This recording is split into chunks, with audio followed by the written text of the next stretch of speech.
In today's video, I'm going to teach you how to download Loom video recording. If you've recorded something in Loom and you need an offline copy for sharing, backing up, or editing elsewhere, this walkthrough will take you from your dashboard to a saved MP4 on your computer.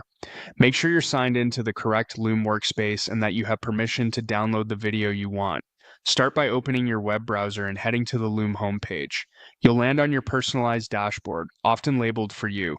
This is where Loom highlights your recent and relevant content so you can get to your recordings quickly. Next, open your library. You'll find it in the left-hand navigation. The library is the central place where all your Loom videos live, including anything you've recorded, saved to folders, or been granted access to.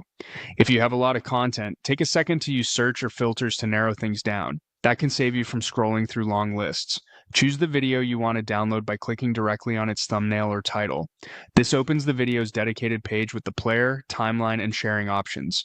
Give the video a quick play to confirm it's the right one and everything looks and sounds the way you expect. Now look for the three vertical dots, often called the More Actions menu, near the video player or along the top right area of the page. Click those dots to reveal additional options that aren't shown by default. From that menu, select Download. Loom will prepare the file for export. In many cases, you'll be prompted with a confirmation.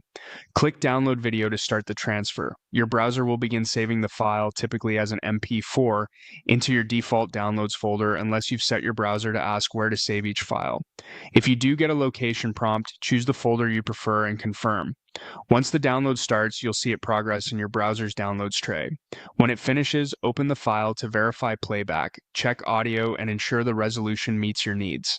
If your download option is missing or grayed out, it usually means you don't have download permission for that video in the current workspace. In that case, you'll need access from the video owner or adjust permissions if you manage the content. That's it. You've navigated to your Loom library, open the video, use the More Actions menu, and confirm the download video option, giving you a local copy you can store, share, or edit offline. Thanks for watching and happy downloading.